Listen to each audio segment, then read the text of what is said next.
રાજકોટના ગોંડલ તાલુકાના રીબડા ગામે અમિત ખૂંટ આપઘાત કેસમાં ગોંડલના એડવોકેટ દિનેશ પાતર અને સંજય પંડિતના નામ ખુલતા તાલુકા પોલીસે ગુનો દાખલ કરી કાર્યવાહી કરી હતી। એડવોકેટના જામીન મુક્ત બાદ બન્ની ગજેરા સાથેના સંપર્કો ખુલતા પોલીસે ફરી અટકાયત કરી સુલતાનપુર પોલીસ સ્ટેશન લોકઅપના હવાલે રહેલ એડવોકેટ દિનેશ પાતરની તબિયત લથડતા ગોંડલ સિવિલ હોસ્પિટલ ખાતે સારવાર અર્થે ખસેડવામાં આવ્યા હતા। ગોંડલ સિવિલ હોસ્પિટલમાં સારવાર અર્થે દિનેશ પાતરે મીડિયા સમક્ષ રડતા જણાવ્યું કે પોલીસ દ્વારા સુપ્રીમ કોર્ટના આદેશનું ઉલ્લંઘન નોટિસ વગર મારી ધરપકડ કરાઈ છે, ત્યારે મારા ઉપર અત્યાચાર ગુજાર્યા છે। રાતના સમયે પંખા બંધ કરી આંખ ઉપર કપડું રાખી પરાણે પાણી પીવડાવતા હતા, જે પાણી ફેફસા ભરાઈ જાય પણ મેડિકલમાં ન આવે તેવા આક્ષેપ કર્યા હતા। જે અંગેની વાત વાયુ વેગે પ્રસરતા હોસ્પિટલ ખાતે દલિત સમાજના ટોળે ટોળા ઉમટી પડ્યા અને શહેર કોંગ્રેસના આગેવાનો પણ હોસ્પિટલ દોડી આવ્યા હતા। શહેર પોલીસ તેમજ તાલુકા પોલીસ પણ હરકતમાં આવી હતી। કાયદો કે વ્યવસ્થા ન બગડે એ માટે સતર્ક રહીને બંદોબસ્ત જાળવ્યો હતો।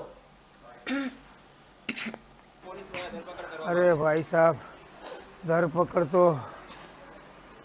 राजकोट नाबालिग दीकरीओने सोशल मीडिया में न्यूज जोया पछी अमे लीगल फार्म चलावता होय अने लोकोने न्याय अपावा माटे राजकोट गया। ए पण अमारो गुनो हतो, एमां अमे गया, एमां गुनो नोंधाणो, गुनो बन्यो हतो नोंधाणो, अमारुं कोई इन्वोल्वमेंट नहीं, फक्त एक एज ए एडवोकेट तरीके। छतां अमने जे माणसने खोटो गुनो होय तो सामनो करवो जोईए, अथवा ए मर्यो छे के मारी नाखवामां आव्यो छे, पोलीस ए दिशामां तपास नथी करती अने अमारी जेवा लोकोने साक्षी बनाववा जोईए तो आरोपी बनावी दे छे, खोटी रीते जेलमां मोकलवामां आवे छे। बार एसोसिएशननो हूँ आभार मानु छूं, ताकातथी मारी પડખે ભરી અને સરકાર સુધી વાત પહોંચાડે છે કે ખોટા ગુના એડવોકેટ ઉપર દાખલ ન કરો। ત્યાંથી અમને ન્યાયતંત્રએ ન્યાય આપી રિમાન્ડ નામંજૂર કરેલ, જામીન ઉપર છોડેલ, છતાં લોકો પાછા પડતા નથી।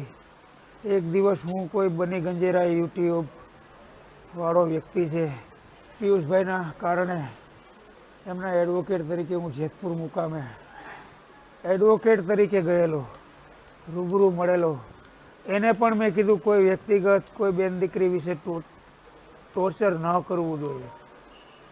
આ તો હું છું તો એડવોકેટ તરીકે તને અહીંયા આવ્યો છું, બાકી આવા લોકો વિરુદ્ધ તું જે કંઈ વિડીયો મૂકીશ કોઈ વકીલ પણ નહીં મળે।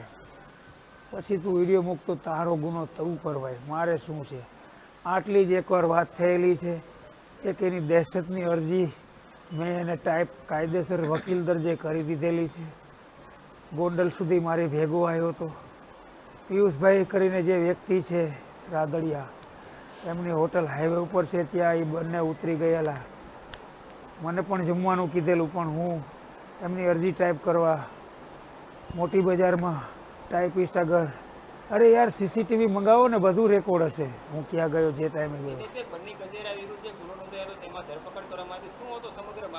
બની ગજેરા અગર કદાચ બોલાવવામાં આવ્યું હોય કે સ્ક્રિપ્ટ તૈયાર, અમારો કોઈ બની ગજેરાને કોઈ ક્યાંય પણ ગુનાહિતમાં ક્યાંય પણ સપોર્ટ કરવામાં નથી આવેલો અને કરેલ પણ નથી।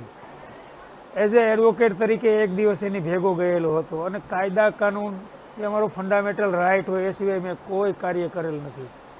પરંતુ અમને ચોક્કસપણે લાગે છે કે આવા ગુનાહિત પ્રવૃત્તિ કરતા લોકો જે આ લોકો સાથે જોડાયેલા છે એમની વિરુદ્ધમાં અવારનવાર અમે તાકાતથી ન્યાય માટે ફરિયાદીઓને ન્યાય અપાવવા માટે તાકાતથી વકીલાત કરતા હોય એટલે અમને પેલા ડેમેજ કરવાનું 100% કહાવત